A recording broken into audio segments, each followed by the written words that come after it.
अल मालु वल बनून ज़ीनतुल हयातिद दुनिया। ऐ मेरे बंदो, माल भी दुनिया की जीनत है, औलाद भी दुनिया की जीनत है, लेकिन मरने के बाद जब तुम अल्लाह के पास चले जाओगे, ना ये माल तुम्हारे काम आएगा, ना औलाद काम आएगी। वल बाक़ियातुस सालिहा, अल्लाह ताला के यहाँ अगर कोई चीज बाकी रहेगी, तुम्हारी नेकियां बाकी रहेंगी, तुम्हारे अच्छे अमल बाकी रहेंगे। तुमने जो नमाज पढ़ी है, तुमने जो कुरान पढ़ा है, तुमने जो दान पुण्य किया है, तुमने जो सदका खैरात किया है, तुमने जो हज उमरा किया है, अल्लाह ताला के तुम्हारी यही नेकियां बाकी रहेंगी, यही नेकियां काम आएंगी। तो औलाद बहुत बड़ी नेमत है मेरे प्यारे साथी। लेकिन हाँ, ये औलाद अगर आपको मिली है, दुनिया में करोड़ों लोगों को औलाद नहीं मिली है। अगर आपके घर में औलाद है और आप बच्चों के बाप हैं, आपके घर में बेटी है, बेटा है, तो मेरी प्यारी माँ और बहनों, आप भी सुन लीजिए और मेरे भाइयों आप भी सुन लीजिए। औलाद बहुत बड़ी नेमत भी है और बहुत बड़ी रिस्पॉन्सिबिलिटी भी है, बहुत बड़ा दायित्व भी है, बहुत बड़ा कर्तव्य भी है, बहुत बड़ी जिम्मेदारी भी है। अल्लाह के प्यारे नबी फरमाते हैं, बड़े गौर से सुनिएगा, कुल्लुकुम राइउन व कुल्लुकुम मसऊलुन अन रइयतिही। तुम में से हर इंसान जिम्मेदार है और उसकी जिम्मेदारी के बारे में क़यामत के दिन सवाल किया जाएगा। फर्रजुल राइन अला अहली बैतिही, आदमी अपने घर वालों का जिम्मेदार है और घर वालों के बारे में उसको हिसाब देना पड़ेगा। वल मरअतु राइयतुन अला बैति ज़ौजिहा, और औरत अपने घर की जिम्मेदार है, घर के अंदर क्या चल रहा है औरत से पूछा जाएगा। तू पांचों टाइम की नमाज पढ़ती थी, तेरी जवान बेटी रात में क्या करती थी? तेरी जवान बेटी के पास ये महंगा फोन कहां से आया? ये 2-2 हजार का पर्स कहां से आया? तेरी जवान बेटी घर से निकलती थी सुबह, आती थी शाम को, तूने कभी पलट के पूछा नहीं तू कहां गई थी? पूछा जाएगा औरत से, पूछा जाएगा बाप से, पूछा जाएगा मां से। अगर मां बनी हो, अगर बाप बने हो, तो आंखें बंद करके न बैठो मेरे भाइयों, जिम्मेदार माँ बाप बनो। अल्लाह ताला ने बहुत बड़ी जिम्मेदारी आपके कंधे पे डाली। लोग हदीस सुनाते हैं, माँ के पैरों के नीचे जन्नत है, बाप जन्नत का दरवाजा है। वो हदीस है, बिल्कुल सही हदीस है, मैं मानता हूं, मगर एक और हदीस आपको सुनाता हूं, सुन लीजिए। माँ के पैरों के नीचे जन्नत है, बाप जन्नत का दरवाजा है, मगर ये हदीस भी कान खोल के सुन लेना। अल्लाह के प्यारे नबी फरमाते हैं, सही मुस्लिम की रिवायत है, मा मिन अब्दिन यस्तरईहिल्लाहु रईयतन सुम्मा यमूतु यौमा यमूतु व हुवा गाशुन लिरईयतिही इल्ला हर्रमल्लाहु अलैहिल जन्नह। जो इंसान उसके कंधे पर अल्लाह ताला कोई जिम्मेदारी डाल दे, उसको गार्जियन बना दे, उसको बाप बना दे, उसको माँ बना दे, उसको छेला दे दे, उसको मैं दे दे, वो बेटी का बाप बन जाए, वो बेटे का बाप बन जाए, ये जिम्मेदारी अल्लाह ताला उसके कंधे पे डाल दे और फिर वो मर जाए इस हाल में कि अपने दायित्व का निर्वहन नहीं कर रहा था, अपनी रिस्पॉन्सिबिलिटी को पूरा नहीं कर रहा था, अपनी जिम्मेदारी को अदा नहीं कर रहा था, बाप होने का फर्ज नहीं निभा रहा था, माँ होने का फर्ज नहीं निभा रही थी। क्या होगा उसका? हर्रमल्लाहु अलैहिल जन्नह, उस माँ के ऊपर, उस बाप के ऊपर जन्नत हराम है, हराम है, हराम है। अल्लाह अकबर, जन्नत हराम है। आप कहते हैं माँ के पैरों के नीचे जन्नत है, आप कहते हैं बाप जन्नत का दरवाजा है। अल्लाह के नबी कहते हैं, अगर बाप ने बाप होने का हक अदा नहीं किया, अगर माँ ने माँ होने का हक अदा नहीं किया, तो उस माँ के लिए जन्नत हराम है, उस बाप के लिए जन्नत हराम है। मेरे प्यारे साथी, आज मसला क्या है? आज सबके पास मोबाइल है, घर में बच्चों के पास भी मोबाइल, माँ के पास भी मोबाइल, बाप के पास भी मोबाइल है। आज के बच्चों को माँ बाप मोबाइल के जरिए उनकी परवरिश कर रहे हैं। बच्चा खाना नहीं खा रहा है, माँ ने मोबाइल थमा दिया, बच्चा रो रहा है, माँ ने मोबाइल थमा दिया। 3 साल से लेकर के 80 साल तक के आदमी के, इंसान के हाथ में मोबाइल है। आज बाप के पास बच्चों के तरबियत के लिए टाइम नहीं, आज माँ के पास बच्चों की तरबियत के लिए टाइम नहीं है। अरबी का एक शायर कहता है लईसल यतीमु मन इंतहा अबवाहु मिन हमिल हयाती व खल्लफाहु जलीला।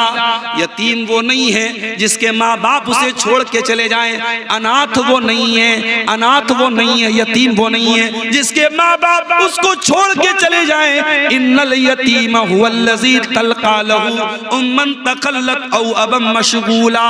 अरे यतीम तो वो है जिसकी माँ के पास उसके लिए समय ना हो, जिसके बाप के पास उसके लिए टाइम ना हो।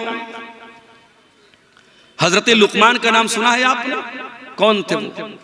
वो कोई नबी नहीं थे, कोई पैगंबर नहीं थे। वो लुकमान एक अल्लाह के नेक बंदे थे।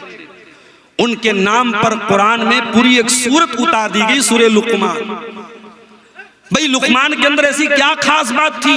वो नबी भी नहीं थे, पैगंबर भी नहीं थे, रसूल भी नहीं थे, उनके नाम पे कुरान में सूरत क्यों उतर गई? अल्लाह कहता है वलक़द आतैना लुकमानल हिकमा, हमने लुकमान को बड़ा बुद्धिमान बनाया था, बड़ा हमने उनको अक्लमंद बनाया था, बहुत हिकमत वाला बनाया था, बहुत उनके अंदर विजडम थी, हिकमत थी, उनके अंदर बड़ी समझदारी थी। ऐ अल्लाह, हमें कैसे पता चलेगा कि लुकमान बड़े हिकमत वाले थे? हमें कैसे पता चलेगा लुकमान बहुत बुद्धिमान थे? हमें कैसे मालूम होगा लुकमान बहुत जीनियस थे? अल्लाह ने फरमाया आओ मैं बताता हूँ। व इज़ क़ाला लुकमानु लिब्निही व हुवा यइज़ुहु या बुनय्या ला तुशरिक बिल्लाह इन्न शिर्क लज़ुल्मुन अज़ीम।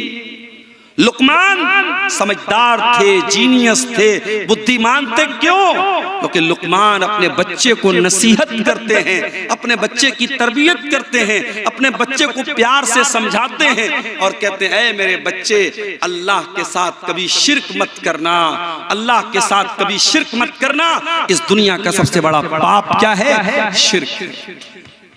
आजकल बड़ी इस पर चर्चा हो रही है, मुसलमान वंदे मातरम क्यों नहीं गाता, मुसलमान वंदे मातरम क्यों नहीं गाता। हम तुम्हें अपना दिल चीर के नहीं दिखाएंगे कि हमारे दिल में भारत का प्रेम कितना है।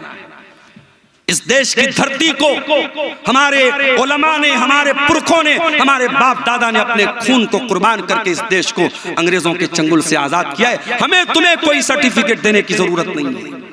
जिन्होंने देश के साथ गद्दारियां की हैं, इनका इतिहास रहा है अंग्रेजों का नमक खाने का, वो आज हमसे सर्टिफिकेट मांगते हैं कि साहब तुम देश के अगर वफादार हो तो वंदे मातरम बोलो। कान खोल के सुनो, मुसलमान इस देश का वफादार था और है और रहेगा, और जो इस देश के साथ गद्दारी करता है वो न भारत का कहलाने के लायक है, न मुसलमान कहलाने के लायक। मुसलमान का इतिहास वफादारी से भरा हुआ है।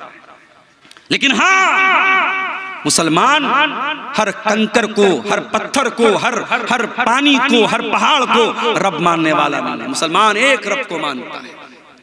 मुसलमान नमाज पढ़ता है, पांचों टाइम की नमाज में 17 बार वो अल्लाह के सामने ये कमिटमेंट करता है, ये इकरार करता है इय्याका नअबुदु व इय्याका नस्तईन। ऐ अल्लाह, हम उपासना करते हैं तो तेरी करते हैं, हम पूजा करते हैं तो तेरी करते हैं, हम मुश्किल कुशा मानते हैं तो तुझको मानते हैं, हम संकट मोचक मानते हैं तो तुझको मानते हैं, हम बीमारी से शिफा देने वाला मानते हैं तो तुझे मानते हैं, हम औलाद देने वाला मानते हैं तो तुझे मानते हैं। इय्याका नअबुदु व इय्याका नस्तईन। ऐ अल्लाह, हम मदद मांगते तो तुझसे मांगते हैं, हमें देने वाला तू है, हमारी पूजा और इबादत के लायक तू है।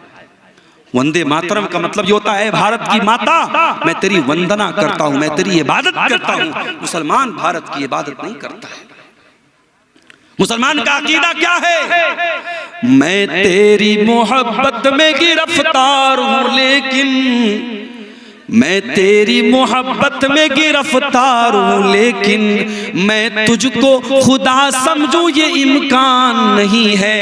ऐ भारत की सरजमीन, हम तुझसे बहुत प्रेम करते हैं, बहुत प्यार करते हैं। मैं तुझसे प्रेम तो करता हूँ, मैं तुझसे प्यार तो करता हूँ, लेकिन ऐ भारत, मैं तुझको अपना रब मान लूं, मैं तुझको अपना खुदा मान लूं, ये नहीं हो सकता। मैं ला इलाहा इल्लल्लाह का कलमा पढ़ने वाला हूँ, मैं एक अल्लाह के सिवा किसी और को अपना रब नहीं मान सकता, किसी और को अपना खुदा नहीं मान सकता। ये है इस्लाम। और मेरे प्यारे साथियों, यही तौहीद की शिक्षा और यही तौहीद की तालीम आपको अपने बच्चों को भी देना है। हजरत लुकमान अपने बच्चे को नसीहत कर रहे हैं, समझा रहे हैं और कहते ऐ मेरे बच्चे, अल्लाह के साथ कभी शिर्क मत करना। दुनिया का सबसे बड़ा पाप ये कि तू अल्लाह के साथ शिर्क करे।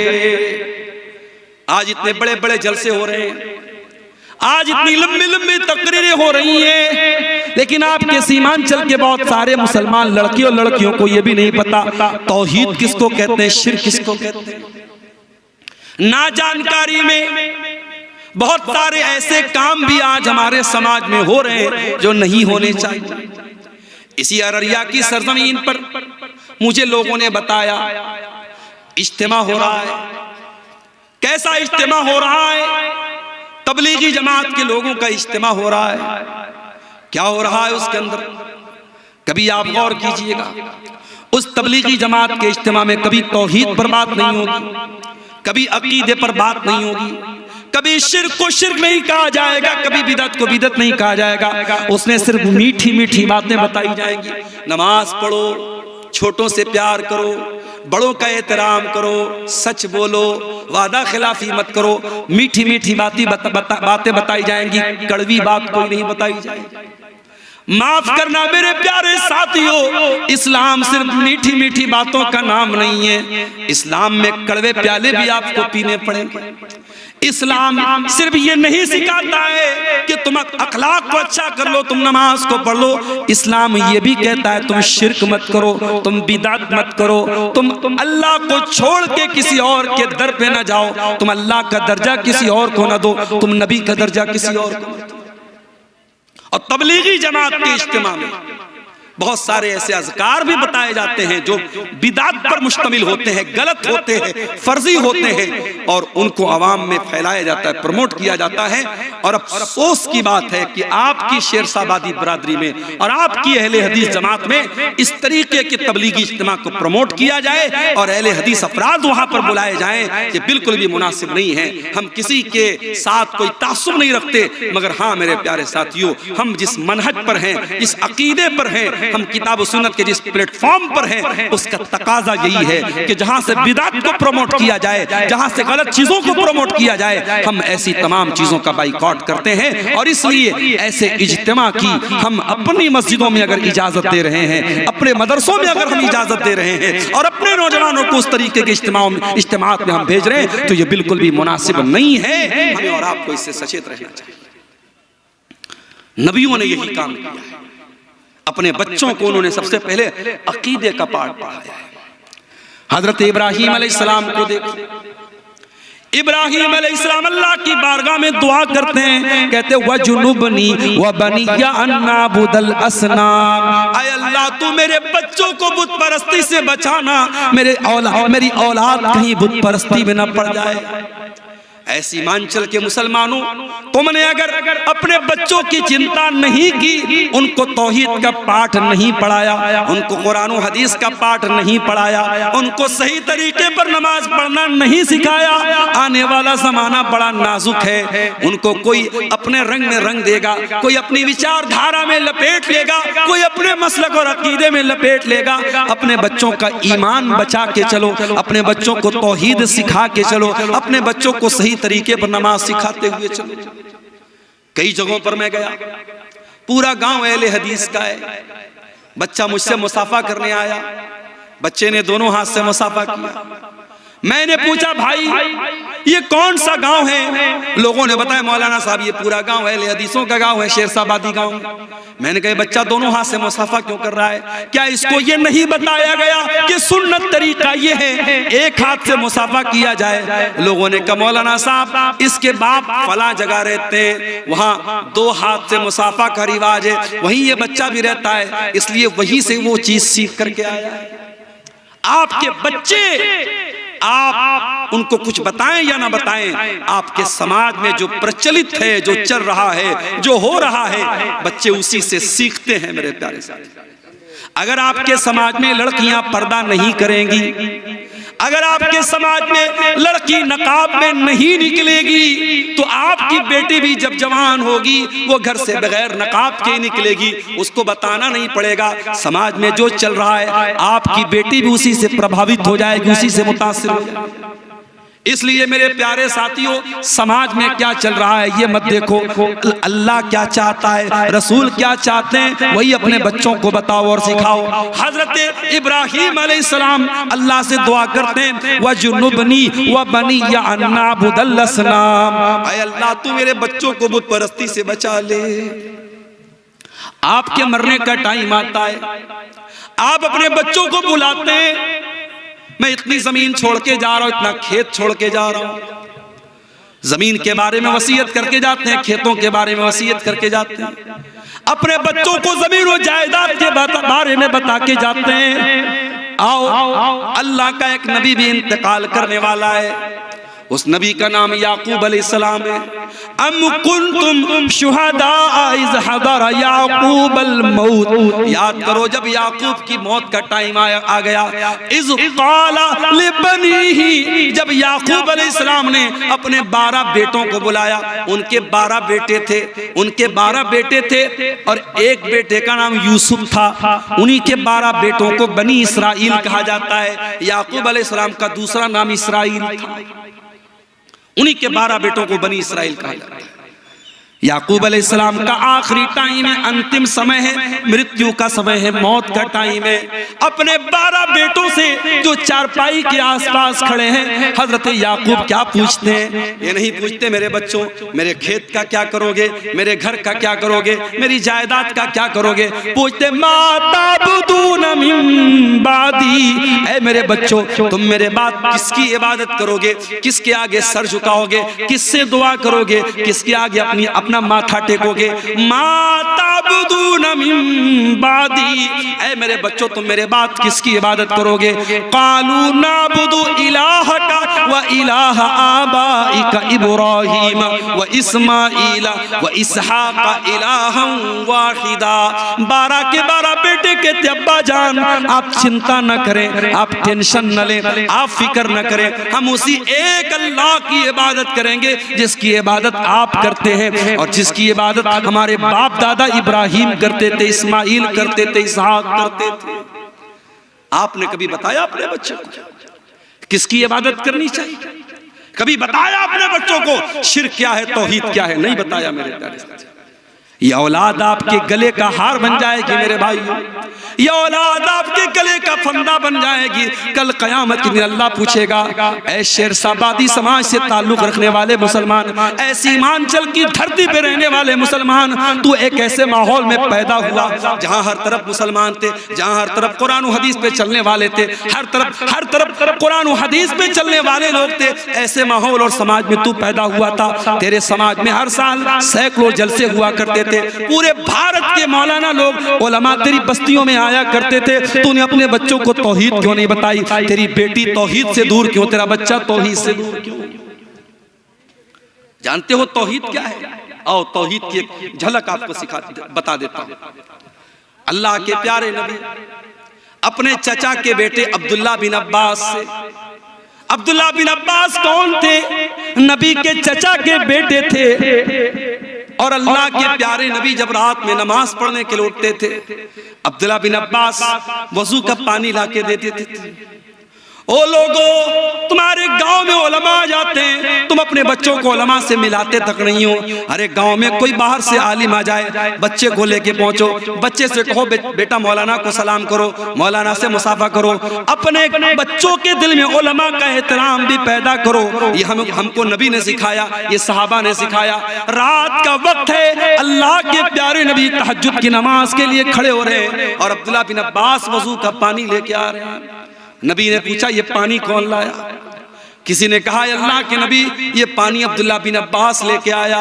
रात का वक्त है, कबूलियत का वक्त है। अल्लाह के नबी दुआ करते हैं, अल्लाहुम्मा अल्लिमहुल कुरान, ऐ अल्लाह तो इब्ने अब्बास को कुरान का आलिम बना दे, ऐ अल्लाह तो इस बच्चे को कुरान का आलिम बना दे। नबी की दुआ थी, रात का वक्त था, रात का सन्नाटा था, अल्लाह ने ये दुआ कबूल कर ली। और आज कुरान की कोई भी तफसीर उठा के देख लो, कुरान की हर आयत अगर सबसे ज्यादा किसी की तफसीर आपको मिलेगी, सबसे ज्यादा किसी का कौल आपको मिलेगा।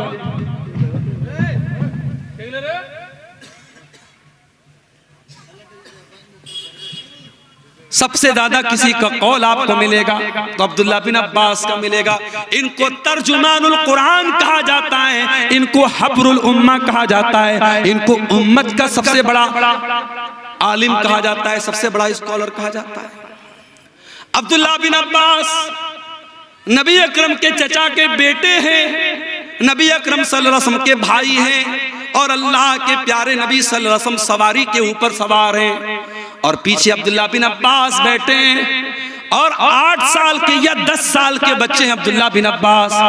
अल्लाह के प्यारे नबी सल्लल्लाहु अलैहि वसल्लम कहते हैं, या गुलाम, ऐ मेरे बच्चे, इज़ा सअलत फस्अलिल्लाह व इज़ा इस्तअनत फस्तईन बिल्लाह। ऐ मेरे बच्चे, जब भी सवाल करना अल्लाह से सवाल करना, जब भी मदद मांगना अल्लाह से मदद मांगना। इहफज़िल्लाह यहफज़का इहफज़िल्लाह तजिदहु तुजाक। ऐ मेरे बच्चे, तू अल्लाह के कानून की रक्षा करना, तू अल्लाह के संविधान की रक्षा करना, तू अल्लाह के कानून की हिफाजत करना, अल्लाह तेरी हिफाजत करेगा। क्या प्यारी बात कह दी अल्लाह के लिए। भारत का मुसलमान अगर अपनी रक्षा करना चाहता है, अल्लाह के कानून की रक्षा करे।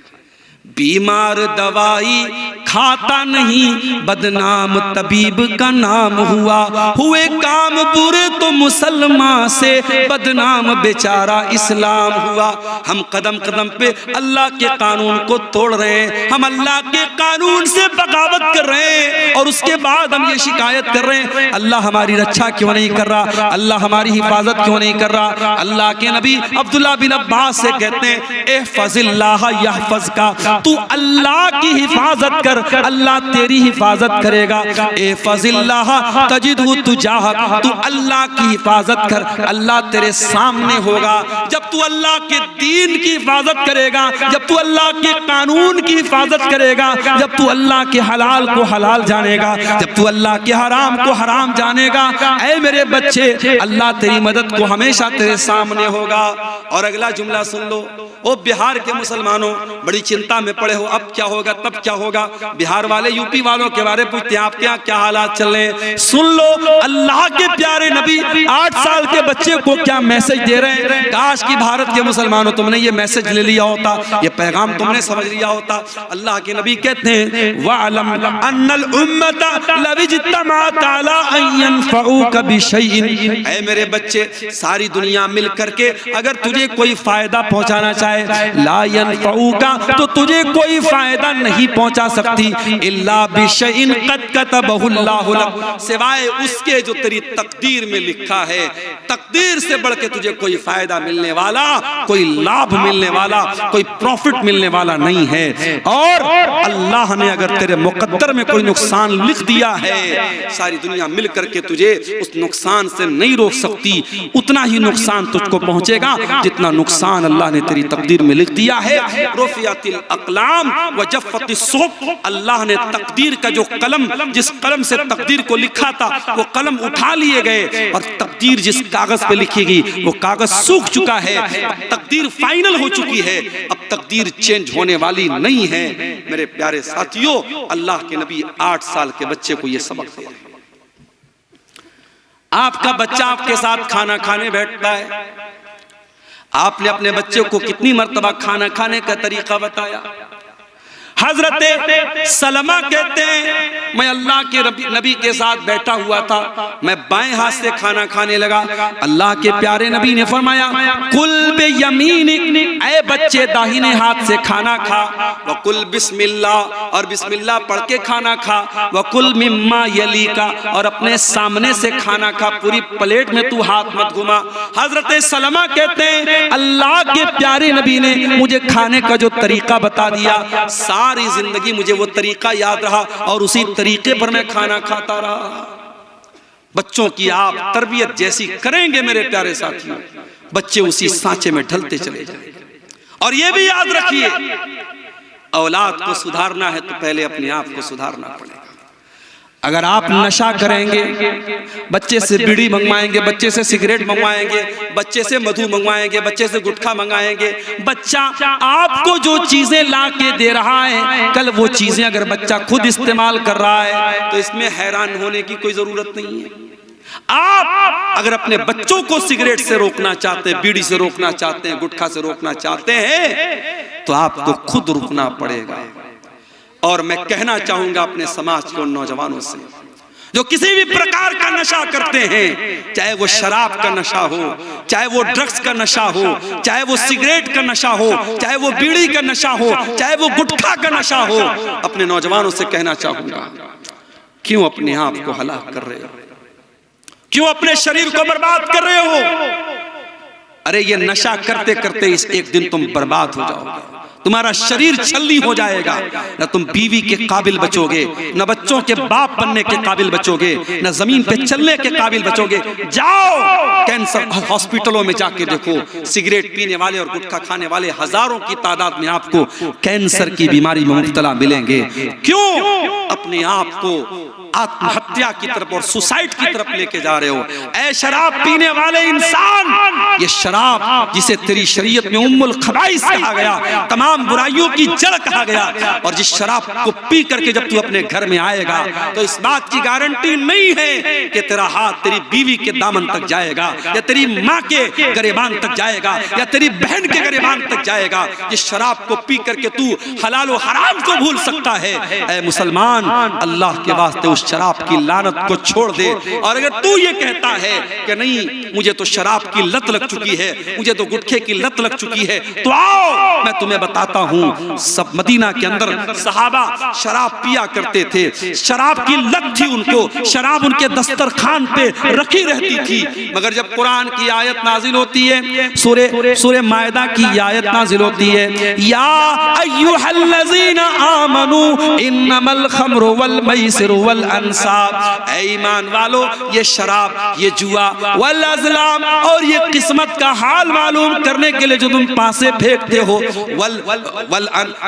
इन्नमल खम्र वल मैसिर वल अज़लाम, फरमाया ये तमाम की तमाम चीजें रिजसुम मिन अमलिश शैतान, ये आस्ताने, वल अंसाब, ये आस्ताने, ये सब गंदे काम है, शैतान के काम है। फजतनिबूहु लअल्लकुम तुफ्लिहून, ऐ ईमान वालो, शराब से बचो, जुए से बचो, इन तमाम हराम चीजों से बचो, तुम कामयाब तभी हो सकते हो। इन्नमा युरीदु शैतानु अन युक़िया बैनकुमुल अदावत वल बग़ज़ा फिल खम्रि वल मैसिर, ऐ ईमान वालो, शैतान तो यही चाहता है तुम शराब पी के बहक जाओ, तुम जुए के चक्कर में एक दूसरे को मारना पीटना शुरू कर दो, तुम शराब पियोगे तो एक दूसरे से लड़ाई करोगे, झगड़ा करोगे। व यसुद्दकुम अन ज़िक्रिल्लाहि व अनिस सलाह, शैतान तो यही चाहता है तुम शराब के चक्कर में नमाज छोड़ दो, तुम जुए के चक्कर में नमाज छोड़ दो। फहल अंतुम मुंतहून, तो ऐ ईमान वालो, तुम शराब को छोड़ोगे या नहीं छोड़ोगे, तुम नशे को छोड़ोगे या नहीं छोड़ोगे?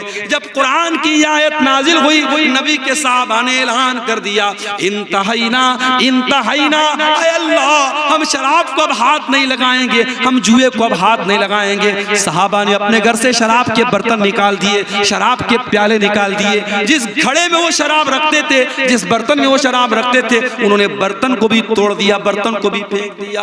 तुम ये कहते हो हमको लत लग गई, सहाबा को भी लत थी, मगर जब अल्लाह की मोहब्बत और रसूल की मोहब्बत आ जाए मेरे प्यारे साथियों, उसके बाद इंसान कोई बहाना नहीं करता है, कोई एक्सक्यूज नहीं करता है। ये तेरी मोहब्बत का इम्तिहान है, तुझे शराब से ज्यादा मोहब्बत है या अल्लाह से ज्यादा मोहब्बत है, तुझे सिगरेट से ज्यादा मोहब्बत है या अल्लाह से ज्यादा मोहब्बत है। अगर तू सिगरेट छोड़ने को तैयार नहीं है, तू शराब छोड़ने को तैयार नहीं है, तू गुटखा छोड़ने को तैयार नहीं है, इसका मतलब ये हुआ कि तेरे दिल में अल्लाह की मोहब्बत कम है, सिगरेट की ज्यादा है, शराब की ज्यादा है, गुटखे की ज्यादा है। और मेरा अल्लाह कुरान में कहता है, वल्लज़ीना आमनू अशद्दु हुब्बन लिल्लाह, ईमान वाले सबसे ज्यादा अगर मोहब्बत करते हैं तो अल्लाह से करते हैं। आपको अपने ईमान का जायजा लेने की जरूरत है, अपने ईमान पर नजरसानी करने की जरूरत है। मेरे साथी, औलाद की तरबियत करो मेरे भाई, औलाद को नेक बनाना है, पहले अपने आप को नेक बना लो। कल जुमा का दिन है, सूरह कहफ आप पढ़ेंगे, सूरह कहफ में एक वाकया अल्लाह ने बयान किया। हजरत मूसा अलैहिस्सलाम और हजरत खज़िर अलैहिस्सलाम दोनों जा रहे थे और दोनों का गुजर एक बस्ती के पास से हुआ। बस्ती वाले बड़े कंजूस और बखील थे। इन दोनों ने बस्ती वालों से खाना मांगा, दोनों भूखे थे प्यासे थे, इन्होंने खाना मांगा। फ़अबौ अन युदय्यिफ़ूहुमा, तो वो बस्ती वालों ने खाना देने से इनकार कर दिया। कुछ लोग होते हैं बड़े कंजूस होते हैं। रात में 2 बजे भी मुकर्रिर तकरीर करने पहुंचे। इसी सीमांचल में ऐसा भी मेरे साथ हुआ। मैं पहुंचा, लोगों ने कहा मौलाना साहब पहले खाना खा लीजिए, और खाना लाए, गरम गरम खाना, ताजा ताजा खाना जो उन्होंने तैयार करके रखा था उलमा को। और कहीं ऐसा भी हुआ, मैं रात में पहुंचा हूं तो पता लगा साहब रोटी भी खत्म है, चावल भी खत्म है, गोश्त भी ठंडा है। मैंने कहा भैया गरम करके ले आओ, तो कोई गरम करने वाला नहीं है, कोई चूल्हा नहीं है। और फिर कहीं ऐसा भी हुआ खाना ही खत्म हो गया। तो होता है मेरे भाई, समाज में हर तरीके के लोग होते हैं। कहीं मेहमानों की इज्जत करने वाले लोग भी हैं, कहीं मेहमानों को जलील करने वाले लोग भी हैं। कहीं ऐसा भी हुआ आलिम पहुंचा है, लोगों ने उसको हाथों हाथ लिया है। कहीं ऐसा भी हुआ है आलिम को पहुंचने में देर हो गई तो लोगों ने कहा है कि अगर हमारा बस चलता तो रस्सी में बांध करके आलिम को मारेंगे और पीटेंगे। इसी सीमांचल में ऐसा भी हुआ है मेरे साथी। तो होता है, ये दुनिया में दस्तूर रहा है। अच्छे लोग भी हैं, बुरे लोग भी हैं। मूसा अलैहिस्सलाम और हजरत खजीर अलैहिस्सलाम दोनों नबी हैं, पैगंबर हैं, और दोनों बेचारे भूखे प्यासे हैं। खाना मांगा, बस्ती वालों ने कहा कि हम खाना तुमको नहीं खिला सकते। दोनों बेचारे भूखे प्यासे बैठे हुए। फवजदा फीहा जिदारन युरीदु अन यनक़ज़्ज़ा, दोनों ने देखा कि गांव के अंदर एक मकान की दीवार बिल्कुल टेढ़ी हो गई है, गिरने वाली है। दोनों ने देखा कि दीवार गिरने वाली है। फ़अक़ामा, हजरत खज़िर खड़े हुए और उन्होंने दीवार को सीधा कर दिया। इसका मतलब कि हजरत खज़िर बड़े बॉडी बिल्डर थे। ऐ नौजवानों, अगर आपके आसपास में कोई जिम है तो जिम जाओ, जिम नहीं है तो दौड़ लगाओ, डंबल उठाओ, अपनी बॉडी को मजबूत बनाओ, अपनी बॉडी को, अपने शरीर को मजबूत बनाओ। ऐ नौजवानों, अपने शरीर को मजबूत बनाओ, ताकतवर बनो। गुटखा खा करके अपने शरीर को बर्बाद न करो, गंदी फिल्में देख करके अपने शरीर को बर्बाद न करो, ज़िना और बदकारी करके अपने शरीर को और ज़मीर को बर्बाद न करो, ताकतवर बनो। हजरत खज़िर ताकतवर थे, उन्होंने अपने हाथ से दीवार को ठीक कर दिया। खड़े होकर के उन्होंने दीवार को ठीक कर दिया। हजरत मूसा को बहुत गुस्सा आया। हजरत मूसा ने कहा लौ शीता लत्तखज़्ता अलैहि अजरा, ऐ खज़िर आपको दीवार ठीक नहीं करना चाहिए था, और अगर आपने ठीक किया था तो पैसा ले लेना चाहिए था। आपको पहले पैसा तय कर लेना चाहिए था, उसके बाद आपको ये काम करना चाहिए था। हजरत खज़िर ने कहा, क्या कहा? कहा व अम्मल जिदारु फ़काना लिग़ुलामैनि यतीमैनि फ़िल मदीनति व काना